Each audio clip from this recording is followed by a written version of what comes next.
Mais uma vez, a paz seja convosco, louvamos a Deus, porque o Senhor é bom e a sua misericórdia dura para sempre. Estamos meditando no Catecismo de Westminster, estamos na pergunta 45, na verdade vou tentar fazer a 45, 46 e 47 agora, hoje.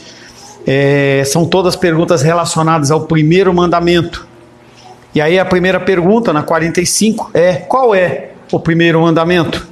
Algo que talvez a gente deveria decorar, né? Os mandamentos, né? Como você vai aplicar na sua vida os mandamentos se você não sabe quais eles são? O primeiro mandamento é Êxodo 20, verso 3. Gostou, né? Rosângela?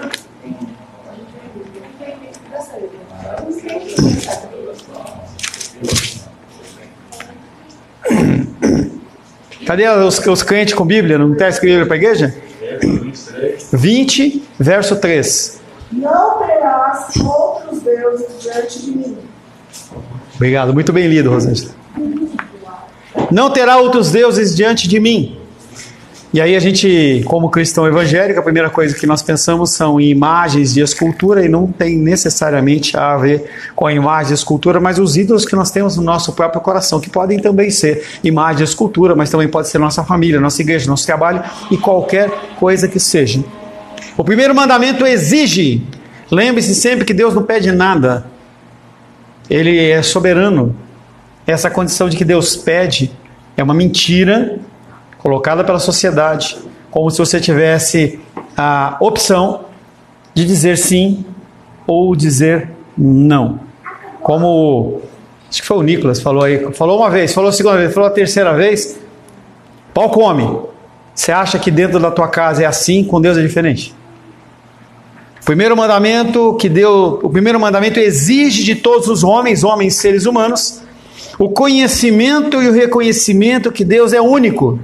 E aí nós vamos começar a retomar aquele pensamento de que primeiro você ouve, depois você entende e depois você proclama, tá? O primeiro mandamento exige que todos os homens tenham o conhecimento e o reconhecimento de que Deus é o único Deus, o Deus verdadeiro, e de que todos devem adorá-lo, amá-lo, glorificá-lo em todas as coisas da sua vida, acima de tudo, ter zelo por Ele, o adorando conforme eu quero, conforme a minha vontade. Quando eu quero e quando estou com vontade, não, conforme os preceitos dele. Por isso que o primeiro mandamento está atrelado ao conhecimento. Você tem que estudar, você tem que meditar, você tem que ler e tem que colocar em prática aquilo que você ouve e aprende, para que você então possa adorá-lo, amá-lo e glorificá-lo em todas as situações. Seja no comer, no beber ou em qualquer outra coisa, nós devemos fazer tudo para a glória de Deus. E nós só podemos fazer isso através dos preceitos estabelecidos nas Escrituras Sagradas. Não é a forma do estatuto da igreja, não é o que o pastor acha, o que ele pensa, mas é sempre o que está nas Escrituras. E nós já falamos a condição em especial dos pais, que eles têm que saber muito bem mensurar isso, o que é bíblico e o que é moral dentro da tua casa, porque cada casa tem um princípio moral, que é regido superiormente pelas Escrituras, mas existem. Em algumas casas a criança dorme às 8, 9, 10, não há um padrão que as Escrituras determinam. Você não pode puxar isso como se fosse uma ordenança bíblica, porque é uma ordenança da tua casa. Você existe, põe para funcionar, mas não tem a ver com princípios bíblicos. O resumo que Jesus faz dos mandamentos, qual é?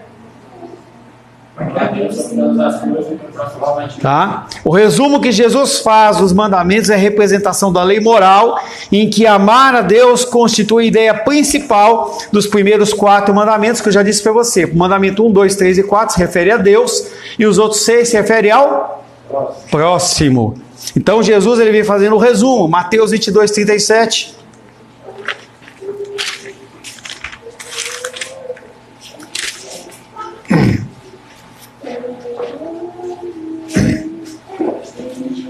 Eu não sei se eu já falei, mas quarta-feira minha filha vai fazer aniversário, 18 anos de idade. Respondeu-lhe Jesus: amarás o Senhor teu Deus de todo o teu coração, de toda a tua alma e de todo o teu entendimento.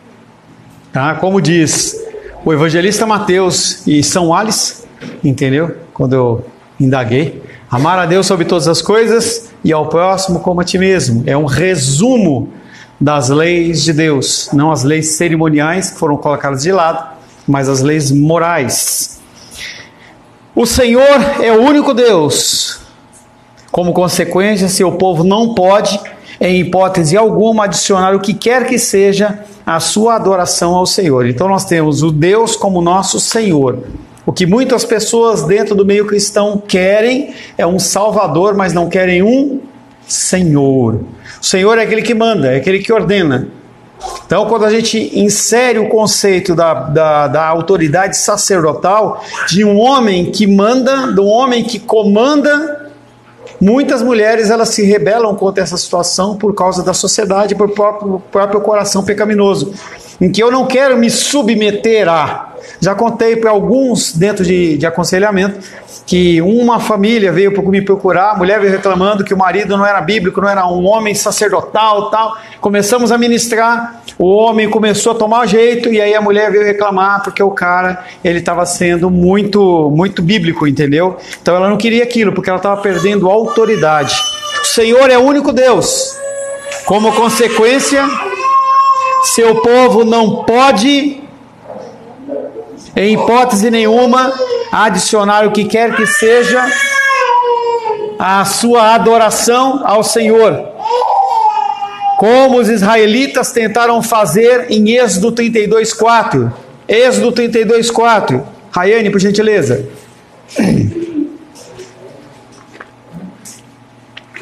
Este recebendo-os das tuas mãos. Não. Tá certo. Pode. Este, recebendo das suas mãos, trabalhou o ouro com brilho e fez dele um bezerro fundido. Então disseram: são estes, ó Israel, os teus deuses que te tiraram da terra do Egito. O povo de Israel, na base do Monte Sinai, aguardando o retorno de Moisés, que tinha subido para receber os 10 mandamentos, eles se cansam de esperar Deus. E o que eles fazem? Eles criam uma representação do Senhor. Algo semelhantemente é feito por Saul, quando ele estava numa guerra. Antes de ter a guerra, eles tinham que fazer um sacrifício. Como Samuel não apareceu, o que ele faz? Ele vai lá e faz, porque ele tinha que dar aquilo que o povo queria. Da mesma maneira, Arão fez. Foi lá, vocês querem um Deus para vocês verem, para vocês poderem pegar, vocês poderem contemplar com os olhos? Então me dá ouro, me dá argola de ouro, me dá coisa. Aí ele pega, coloca aquilo, derrete, e aí sai um bezerro. Interessante que é um animal de adoração em alguns países. Se você for na Índia, por exemplo, você não pode, está morrendo de fome, mas tem uma vaca, você não pode matar a vaca. Você pode comer a carne de qualquer coisa, mas da vaca não pode. Então é um animal, um símbolo de adoração. E eles fazem o que? Eles transferem essa adoração que era ao único Deus para essa imagem, que pode ser uma imagem de escultura, pode ser um bem, pode ser qualquer coisa. Jovens homens com 18 a 20 e poucos anos, eles idolatram os carros. Eu tinha uma idolatria para o meu carro. Eu pegava o carro e desmontava a roda todo fim de semana, e eu ia polir a roda, eu ia passar o pretinho, aí montava e ninguém pode sentar. Aquela era idolatria. Você olha para um bem, para uma coisa que é perecível, e você trata como se fosse um Deus. É lógico que não precisa fazer como Esther. Não, desculpa. Fale, Felipe. Pastor, eu queria tirar uma dúvida, que eu já vi em alguns estudos as pessoas falando que o bezerro de ouro, eles queriam uma outra entidade, eles queriam representar Deus. Sim. Com o bezerro de ouro, é isso? Exatamente. Então, nem mesmo, né? Eles queriam, mas se você representa com algo que você tem experiência. Quando a gente vai lá em Ezequiel, a gente vê a figura de Ezequiel lá no cativeiro babilônico. Deus puxa ele pelos cabelos espiritualmente e leva até Jerusalém. Fala, cava aí. Ele vai lá e cava na parede. Aí abre um buraco. O que você está vendo? Eu estou vendo os anciãos de Israel diante de imagens pintadas nas paredes, passando incenso em adoração. Que deuses eram aqueles? Bezerro de ouro pode ser algo. Não, pera aí. Que deuses eram aqueles que estavam na parede de Jerusalém, que os sacerdotes estavam adorando? Deuses de quem? Egípcios. Egípcios. Você nunca viu aqueles filmes com aquelas imagens desenhadas lá, aqueles caras com cabeça de cachorro? É aquilo, eles estavam adorando aquilo. Eles saíram do Egito, já tinham passado centenas de anos, eles continuavam adorando quem? Outros deuses. Falem. Bezerro de ouro, então pode ser qualquer coisa, no caso, que eu não adoro a Deus. Não, aí são dois conceitos, tá? Adoração é somente a Deus. Qualquer coisa que você adore, não sendo Deus, é um ídolo que você pode criar. E você pode dar o nome de bezerro, de vaca, do que você quiser. O que o Felipe está falando é que o bezerro que foi criado naquela época não foi para que eles adorassem um outro Deus. Eles queriam a representação do Deus que tinham tirado. Tanto que Arão ele fala: esses são os deuses que te tiraram do Egito. Ele está falando, ó, a imagem de Yahvé, entendeu? É esse boi aqui, entendeu? Essa é a indignação, tá? Mais tarde eles fizeram a mesma coisa com o culto de Baal e de Astarote, 2 Reis 16:4, Menísia. Filipe. 2 Reis 16:4. Segunda Reis 16:4. Também sacrificou e queimou incenso nos altos e nos outeiros, como também debaixo de toda a árvore frondosa. E aí vem falando do reinado de Acás. E aí você vê em Reis e Crônicas, esse sobe e desce. Tribos de Israel, as 10 tribos de Israel faziam sempre o que era mal aos olhos do Senhor. As tribos de Judá de vez em quando aparecia um cara bom. Esse rei, ele libera as coisas. Deixa eu ver se não estou falando besteira. Reinado de Acás de Judá. Não fez o que era reto perante o Senhor, porque andou no caminho dos reis de Israel e até queimou o seu filho como sacrifício, segundo as abominações dos gentios que o Senhor lançara diante dos filhos de Israel.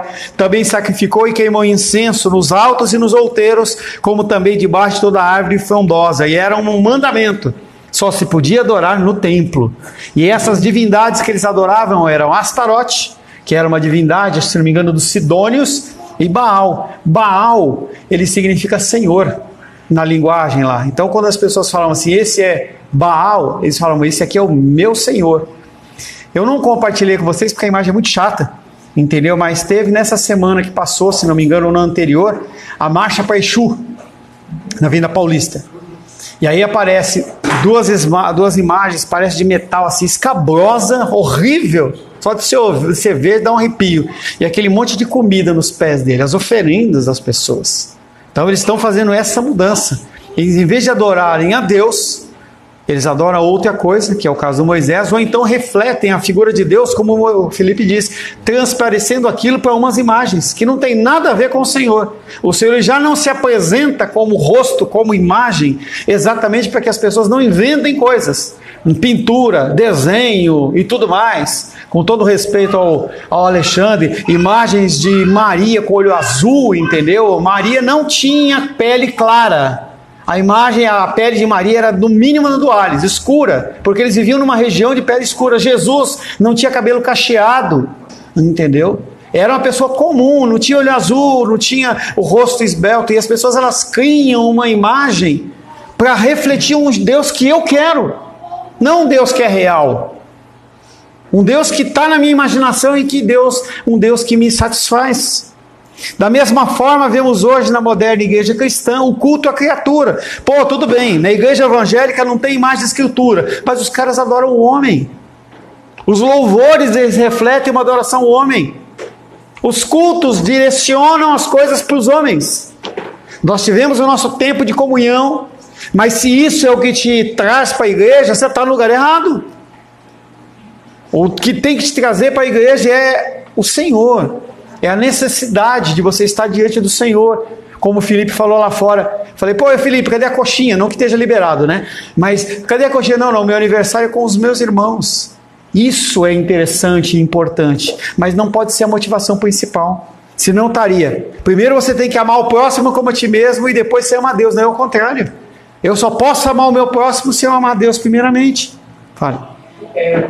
No curso de que eu estou fazendo de adoração, tem uma parte lá que eles falam justamente da questão da música. A música hoje nas igrejas, ela tem uma função de ser senhora, e ela não é senhora, né? E as pessoas, não, a música dá uma importância a mais do que ali, era uma serva, uma ferramenta para nós louvarmos a Deus. E aí as igrejas, né, têm feito da música não a parte principal do culto, a parte mais importante, e ela não é a parte mais importante, ela é uma serva que nos fazem louvar a Deus.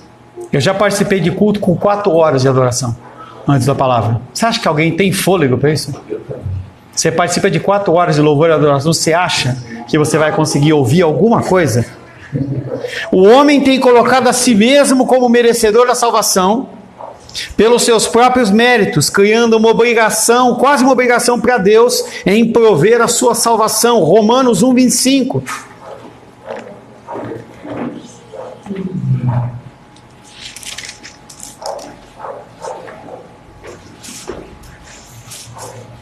(24 e 25). 24 e 25. Benise.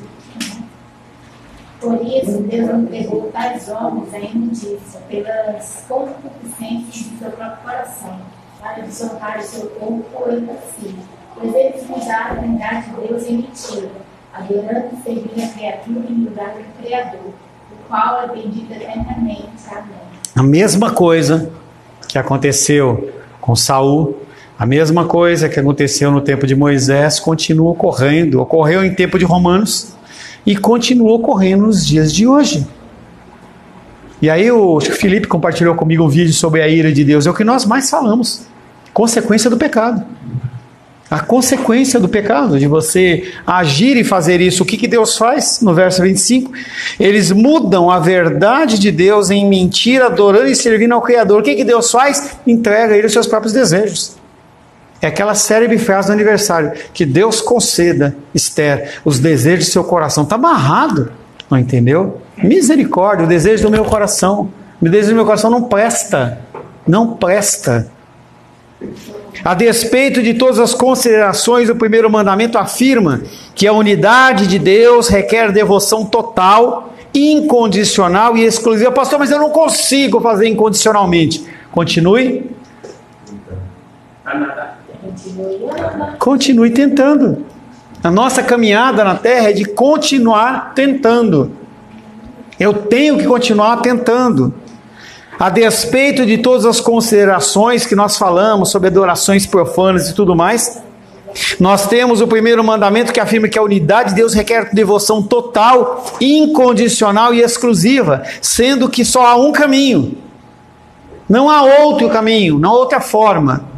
A quantidade de recursos que você coloca na igreja não vai te aproximar de Deus. O tempo de intimidade seu com a família do pastor não vai te colocar. O tempo de igreja não vai te colocar. O único caminho é Cristo. João capítulo 14, verso 6.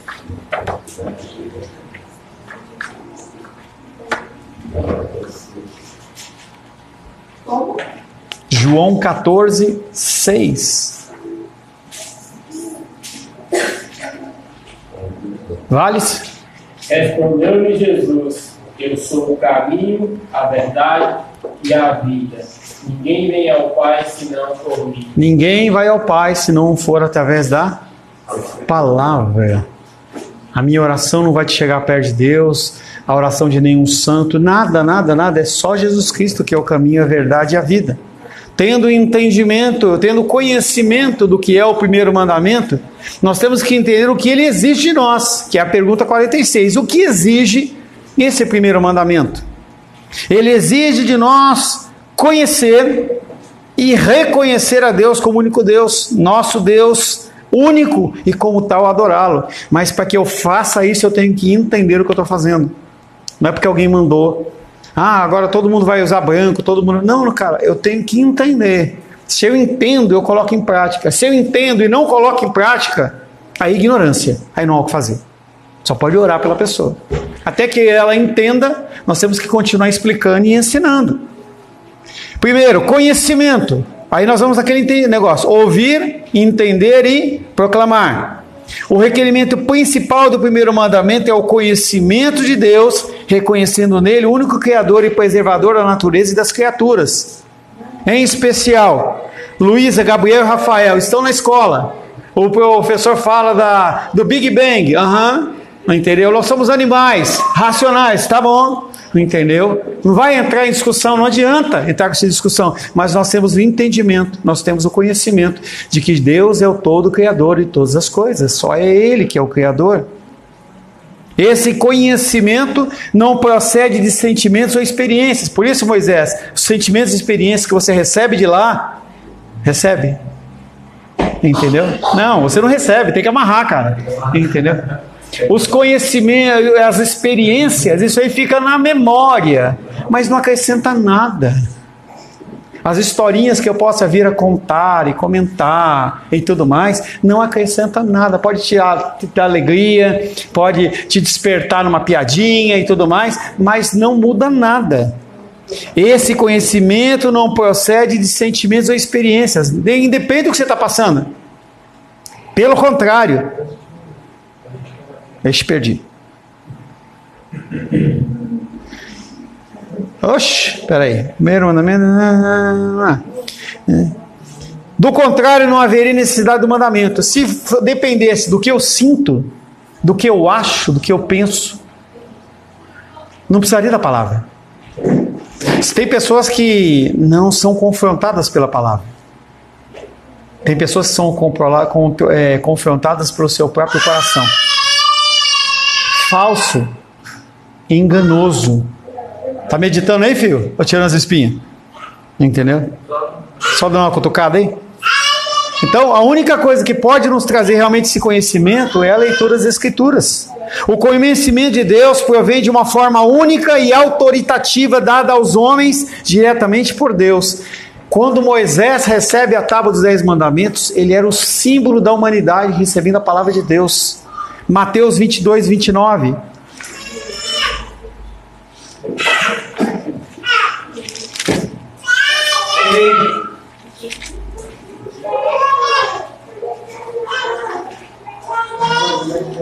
Pedrão? Mateus 22, 29.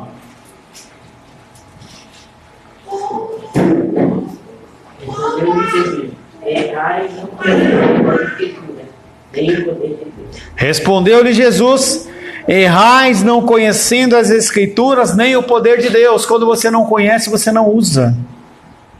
Quando você não conhece, não tem o conhecimento em relação a uma coisa, com algumas pessoas eu vou lá e falo das milhas, não sei o quê. Se você não tem conhecimento, você não tem como aproveitar recursos, bens, direitos que você tem. Sem conhecimento você se perde. Você fica à mercê do que as pessoas falam, do que as pessoas acham. Aí as pessoas vão para um lado, vão para o outro, vão para um lado. Um rapaz, um amigo, pastor, amigo meu, falou assim: ô pastor, vamos sentar aí uma meia horinha aí para você me ensinar como mexe com esse negócio. Cara, eu demorei 4 anos, como é que eu vou te passar em meia hora? As pessoas, elas não querem o conhecimento, elas querem simplesmente o negócio mastigado. Mas é diferente. É diferente o sabor de uma banana mastigada e uma banana amassada. É diferente o sabor. É diferente você pegar um queijo, é diferente você pegar um queijo e comer ele in natura e você derreter ele, parece que fica mais gostoso, entendeu? É diferente, você tem que aprender a comer aquilo e degustar, aprender a entender aquilo que está acontecendo. Você conhece, e aí então com a sua mente, porque ela começa a ser transformada, você reconhece. O que está implícito no reconhecimento é a fé. Fé que só existe para aqueles que são filhos de Deus. Somente é válida por vinda de um sólido conhecimento. Eu tenho fé. Você já leu a Bíblia? Não. Você não tem fé nenhuma. A fé burra. A maioria dos cristãos, ela tem uma fé burra. Eu vim de uma fé burra. Eu lia simplesmente os textos que me mandavam ler. E eu não conhecia as Escrituras, porque eu não lia. Se saísse um pouco daquela linha, eu não conhecia. Experimenta em algum dia, com um pouco de conhecimento, quando o testemunho de Jeová vier bater na tua porta, fala assim, observa o que ele vai falando e muda o versículo. Sai para um outro versículo. O cara se perdeu. Se for aquilo, ele sabe. Se for qualquer outro, ele não sabe. Um dia lá em São Paulo, vem sempre de 2, ele veio. Primeiro veio o que está sendo preparado. Aí ele começou, posso falar? Eu falei, pode. Aí ele começou a falar para mim, eu falei assim, pô, no Evangelho de Mateus fala isso também, não sei aonde fala, né? Ele começou a ser, o outro já pegou a palavra e começou a falar, eu comecei a conversar com ele, tinha pouco conhecimento. Aí eu falei assim, pô, legal o trabalho que vocês desenvolvem. Aí de propósito assim, próxima vez você passa e toca a campainha que eu quero ir com vocês. Nunca tocaram. Porque eles conhecem aquela cartilha, aquele padrão. Muitos cristãos conhecem apenas o padrão. Dizer que você tem uma fé e você não se dedica à leitura das Escrituras é uma mentira para você. Para você. A fé que salva tem que ser voltada ao Deus bíblico, crendo que Ele existe e Ele é galardoador dos que o buscam. Ora, se acreditamos em um Deus da nossa imaginação, a fé é vã e pecaminosa, servindo somente para a condenação. Quantos cristãos estão no engano e no erro? Não conhecem o Deus que dizem servir. Não conhecem o Deus de Israel. Conhecem um Deus da prosperidade, um Deus da bênção, não sei das quantas, a bênção de não sei o que outra, mas não conhece o Deus das Escrituras. Quando os problemas vêm, o que acontece? A pessoa cai. Oséias 4:6.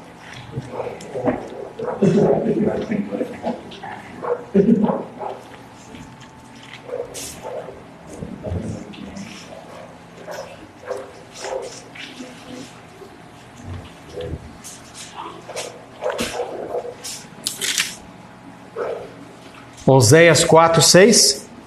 Está chegando. O meu povo está sendo destruído. Vai, continua.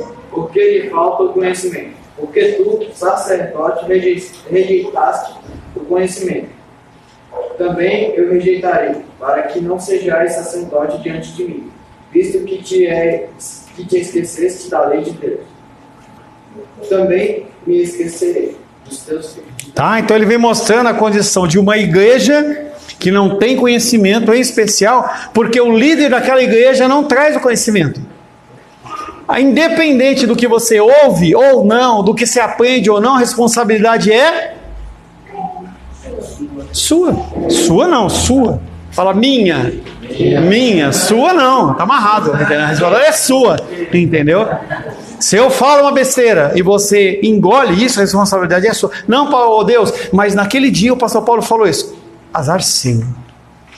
Se você entende, você ouve o que é errado e você vê que tá uma coisa, te incomoda. É como quando você está acostumado a comer uma comida muito saborosa e o cara te oferece alguma coisa, você fala assim, meu, tem uma coisa errada aqui, entendeu? O sabor não é esse sabor. Tem alguma coisa errada. Com a palavra de Deus é a mesma coisa se você desenvolve na tua vida esse tipo de ação. Pastor, você escuta, você vai visitar a igreja, já foi várias vezes. Aí você escuta algo de errado, assim, com as escrituras. Eu me sinto constrangido, porque eu penso, o que eu estou fazendo? Tipo assim, ele estava falando a verdade e estou fazendo pouco. Eu queria fazer mais para que essas pessoas não entendam dessa forma errada. Este mandamento exige devoção total a Deus. Tudo em nossa vida deve ser dirigido para a glória de Deus. Não se pode traçar um limite entre a igreja e a vida. Muitas pessoas falam assim, na igreja eu sou cristão, lá fora é outra coisa.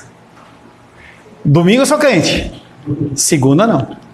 Segunda eu tenho que me virar, eu tenho que fazer, entendeu? Os mandamentos eles não são para mim, entendeu? É muito difícil ter paciência, é muito difícil ser servo dessa maneira, entendeu? E a pessoa ela é muito boazinha na igreja, mas fora da igreja não é. Não tem como você separar igreja e vida. Não podemos definir uma atividade em nossas vidas que não seja regida pelo temor a Deus. Eu acho e tenho entendimento de que essa situação é errada, mas quando eu preciso eu faço. Não há problema. Eu justifico de todas as formas. Todas as formas. Isaías 45:23. Todo aquele que pensa levar uma simples área de sua vida independente das leis de Deus, ele é um ímpio. Ímpio, mesmo sendo dedicado aos trabalhos e à devoção religiosa. Não, mas eu vou na igreja, eu prego, eu dou o dízimo. Se você tem uma vida separada do Senhor, Isaías 45:23, você para Deus, você é um ímpio. 45:23. Por mim mesmo tenho jurado, da minha boca saiu o que é justo, e a minha palavra não tornará atrás. Diante de mim se dobrará todo o joelho e jurará toda a língua. Seja na alegria, seja na tristeza. Seja por boa vontade, seja na marra. Testemunho, conhecimento, você lê, você ouve, reconhecimento, você entende. Agora você vai dar o testemunho. Você vai colocar em prática na sua vida. Da mesma maneira que quando você faz um estudo, você faz um curso, depois você vai ter que colocar isso em prática, testemunho. O conhecimento e a fé são requisitos primários. Sem eles, todo o resto não faz sentido. Como que eu posso falar de uma coisa que eu não conheço? Você já tentou falar de uma coisa que você não conhece com uma pessoa? E você tenta convencer aquela pessoa? A pessoa olha e fala, meu, tá viajando. Não está entendendo nada. E se a pessoa tiver um pouco de conhecimento, pior ainda. Eu lembro que certa vez eu estava viajando com um pastor, e aí comecei a falar de algumas coisas de batalha espiritual para ele, e ele começou a falar, não é assim. Eu falei, eu vivi isso, eu estava com tal pessoa no tal dia. Como eu estava conversando ontem com a Rosane Luiza, conta argumentos, não há fatos. Ou melhor, conta fatos, não argumentos. Entendeu? Por mais que você queira crescer e queira mostrar que você sabe, as pessoas entendem. Pô, você está falando de um Deus que você não vive. Você está falando de um Deus que você não professa. Olha o crente aí fazendo isso. Olha o crente falando isso. Cada vez mais essas situações elas vão acontecer. É necessário que o Filho de Deus mantenha a sua fé em todas as circunstâncias, por mais difíceis que sejam, prestando o testemunho de Deus em Cristo por meio dos pensamentos, palavras, atos, em todas as situações, em qualquer lugar. Você tem que ser como cristão. Em qualquer lugar. A pessoa se escandaliza com algo que você faz, você está em pecado. Poxa, mas não tem problema. É tão simples, Você escandaliza? Não deve fazer. Você deve pegar e ensinar a pessoa através das suas palavras. Eu postei um tempo atrás. Para muitas pessoas, a palavra de Deus vai ser o seu testemunho. Como você age. O teu exemplo moral. Tenho falado essas semanas para vocês se dedicarem no sentido de abençoar vidas nas ruas, serem educados, amorosos. Tira uma moedinha, deixa no console do carro lá e ele te chamando. Entendeu? Deixa no console do carro, dá lá uma moedinha para a pessoa que está precisando, sem julgamento. As pessoas precisam. Isaías capítulo 8, verso 20.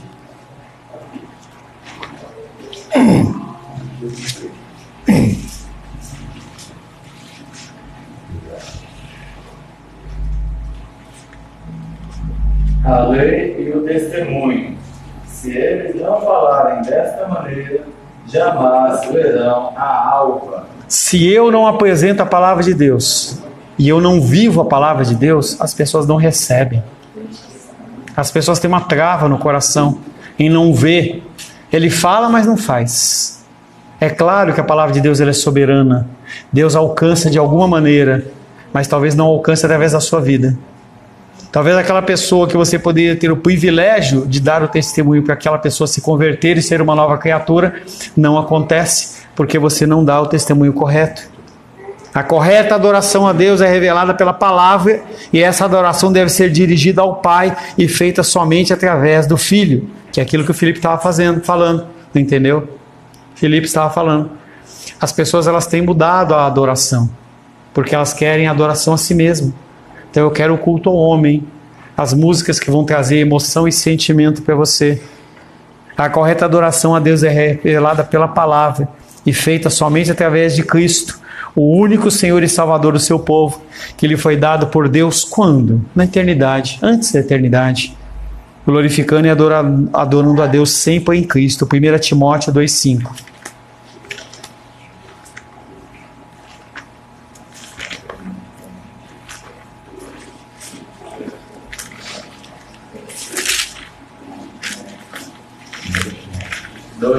Dois, 5.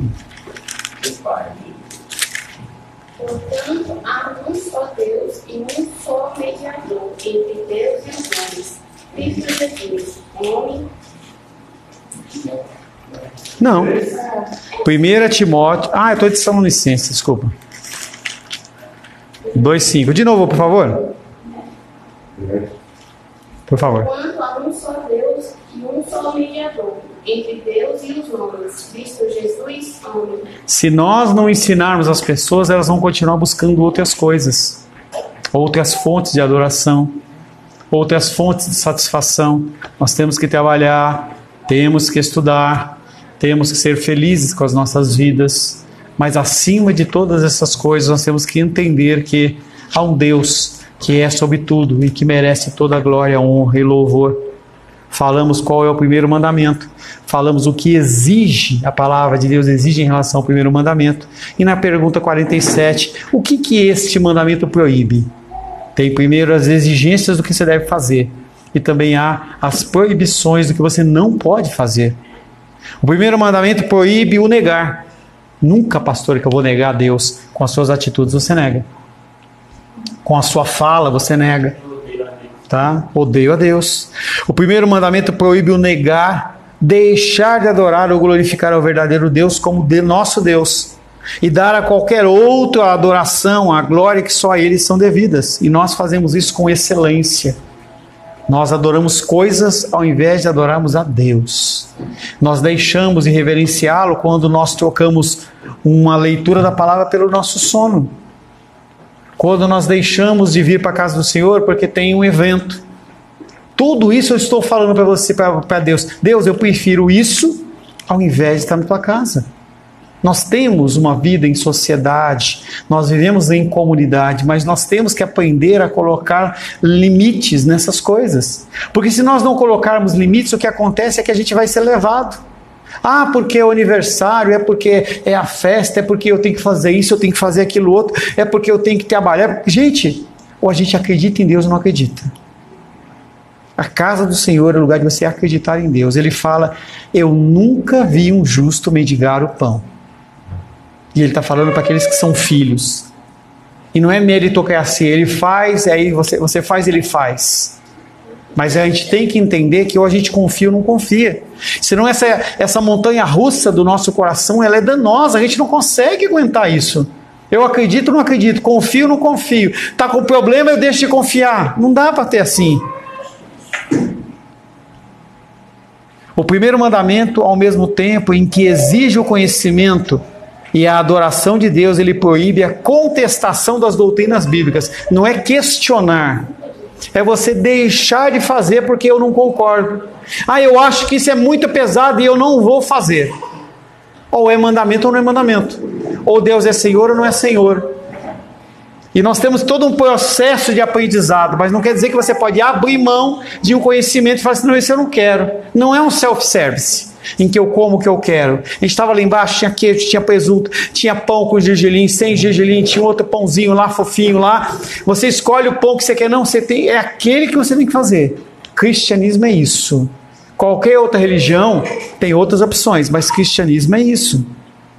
O primeiro mandamento, ao mesmo tempo em que exige o conhecimento e a adoração de Deus, proíbe a contestação dessas doutrinas bíblicas, a negação da queda e também a negação das doutrinas da predestinação, da trindade divina, da divindade de Cristo. E há muitas igrejas que continuam achando que Jesus Cristo, ele é a primeira criatura de Deus. E que não existe nada de predeterminação, de predestinação, não existe nada disso. Não, eu decido se eu vou querer ser salvo ou não. Miqueias, capítulo 6, verso 8. Melhor de trás para frente. É o Carlos, hein? Miqueias, capítulo 6, verso 8. Para ajudar você, o Carlos, antes, antes ali, a gente já leu. Antes de Naum. Vai lá. Miqueias 6:8. A mulher virtuosa acha o texto bíblico para o marido. Ele te declarou, ó homem, o que é bom. Ai, cara, põe essa voz para fora aí, cara. E o que o Senhor. Você está ouvindo, Rayane? É de ti. Pratiques a justiça e ames a misericórdia e ames humildemente com teu Deus. Ele te declarou, ó homem, o que é bom e o que o Senhor pede de ti, que pratiques a justiça, ames a misericórdia, andes humildemente diante de Deus. Primeiro, pratiques a justiça, faça o que é correto segundo a palavra. Siga o que a palavra de Deus diz em relação a como agir. Tenha misericórdia. Olhe para as pessoas como pessoas que precisam da demonstração do teu amor. E ande humildemente com o teu Deus, por mais que Deus derrame sobre a sua vida conhecimento, saiba que você faz o que você faz porque é pela graça. Não é porque você é bom, não é porque você entende. Cara, querido, dá um jeito desse celular aí, cara. Desliga ele. Está desligando. Vou ver se ele reinicia. Tá? Então a gente tem que entender que nós não somos nada. E muitas vezes, poxa, o cara não entende. Você entende porque você tem graça. E a pessoa ela precisa também receber a graça de Deus. Na maioria das vezes, essa idolatria humana de si mesmo provém da falta de conhecimento de Deus. Muitos cristãos professos adoram o Deus que pretendem que seja Deus, mas na verdade estão adorando um Deus, letra minúscula, da sua imaginação, adorando a criatura em lugar do Criador. Romanos 1:25. O que mais tem hoje é isso. Pessoas que adoram um Deus que eles não conhecem. Noite da vitória. Entendeu? Quem é a pessoa que está quem que é que está no centro? Eu que preciso da minha bênção. Eu preciso da minha bênção. Então Deus ele tem que me ajudar. Romanos 1:25. Pois eles mudaram a verdade de Deus em mentira, adorando e servindo a criatura em lugar do Criador, o qual é bendito eternamente. Amém. Seja santo, ouça a palavra, leia, olhe. Não, você não precisa. A vida é muito correria. Correria. Elimina isso da sua boca. Pastor, está uma correria. Elimina isso. Nessa palavra é do inferno. Porque você deixa de fazer o que tem que ser feito e justifica que tudo é uma correria. O que as pessoas mais falam hoje é que estão na correria. Então, gorda, estão com problema cardíaco, estão com problema de pressão. Entendeu? Depressão. Por quê? Porque não estão nem fazendo a correria na esteira e nem fazendo na vida, mas usou aquilo. Faz no celular, entendeu? Joga o joguinho lá, né, de corrida. Eu vejo o Pedro lá jogando, né? Aí você corre bastante, né, Pedro? Ali corre bastante. Fala, querido. Outra coisa, dentro disso aí que o senhor está falando, uma coisa que a gente sabe que é aqui, que as nossas palavras elas têm poder.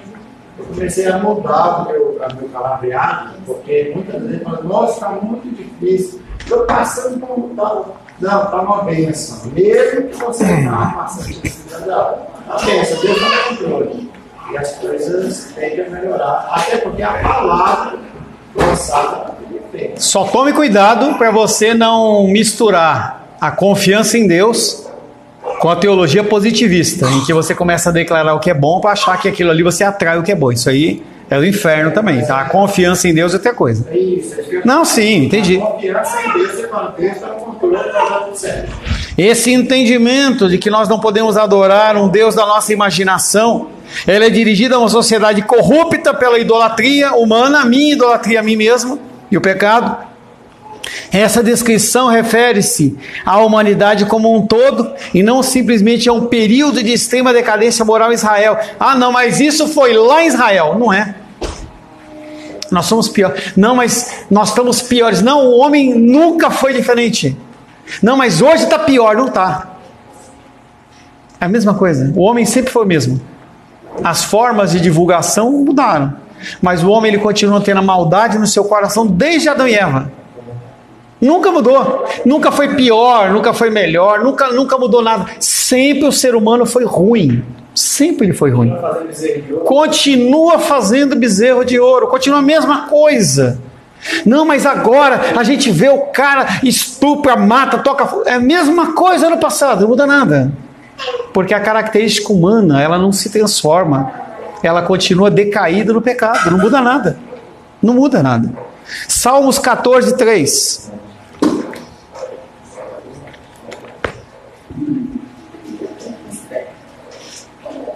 Esther já foi. Daniel. Ela acabou de ler. Daniel, quero ouvir sua voz, hein, Daniel? 3.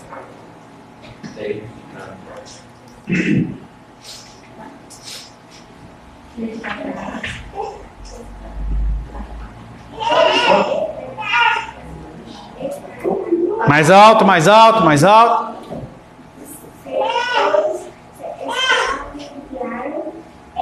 Juntamente se concorreram a não quem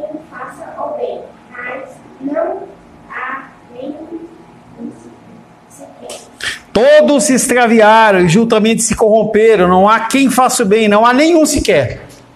Se Abraão ele tivesse continuado aquele diálogo com Deus e não tivesse parado nos 10, Sodoma e Gomorra tinha comido inclusive Ló e suas filhas. Porque não há um sequer que faça o bem. As pessoas, quando entendem que todos são ruins e todos carecem da glória de Deus, você começa a olhar para as pessoas com mais benevolência. Você começa a olhar para as pessoas de uma forma diferente. Os caras estavam lá fazendo a marcha para Exu. Por quê? Porque sobre eles não existe a graça. Só isso. Se Deus tira a graça de você, você fica que nem Saul, atormentado pelo cão. E não adianta chamar o Nicolas para tocar o órgão, para acalmar não, o coração, porque vai continuar sendo, entendeu? Muitos religiosos que se consideram livres do efeito da queda e se julgam justos, alegam que esse salmo se refere apenas ao período da decadência do povo de Israel, mas esse salmo se refere a toda a humanidade. Romanos capítulo 3, versos 10, 11 e 12.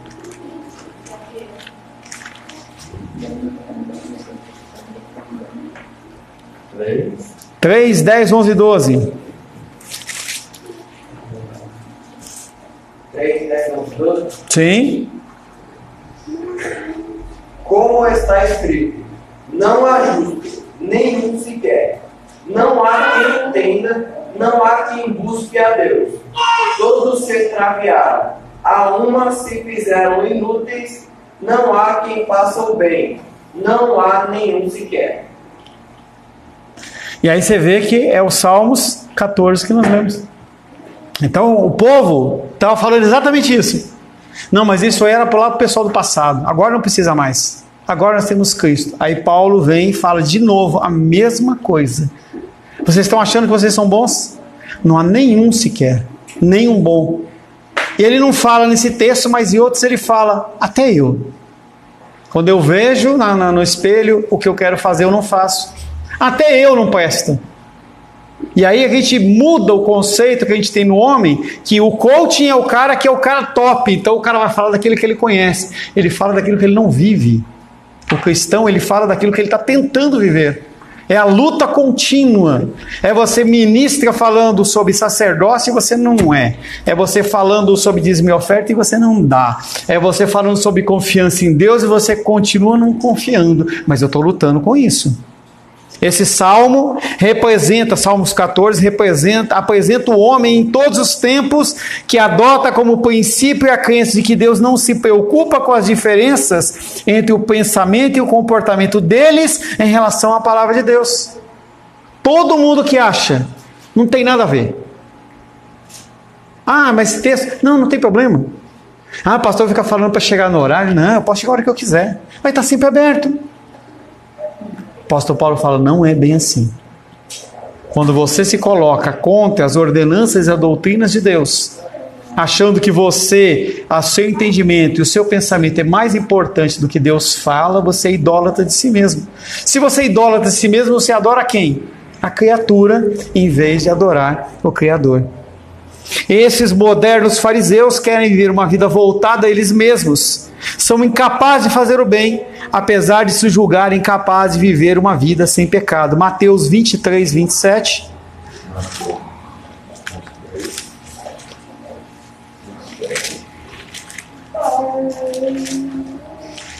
Deu certinho, hein?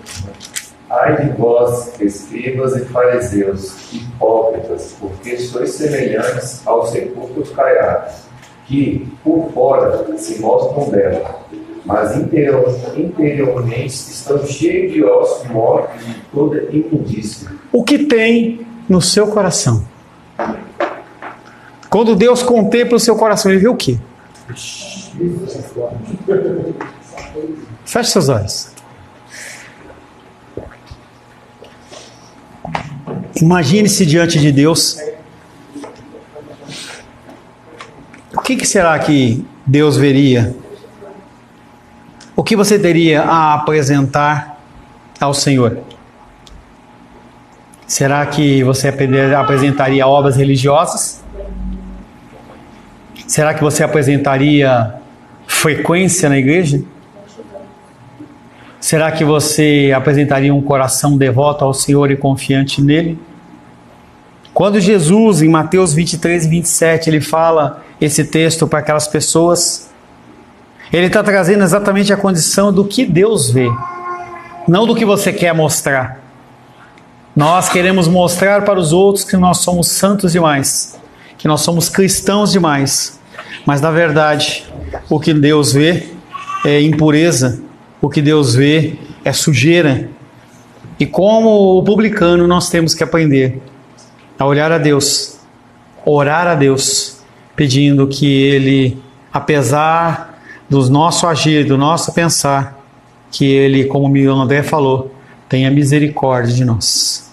Senhor, entregamos nas Tuas mãos as nossas vidas diante desse primeiro mandamento, nos colocando, Pai, totalmente de forma incapaz de seguir as Tuas ordenanças, carecendo da ação do Teu Espírito. Pedimos, Pai querido, que o Senhor seja conosco, nos instrua e derrame mais e mais da Tua graça, do Teu amor. Oro em nome de Jesus. Amém. Graças ao nosso bom, querido e amado Deus.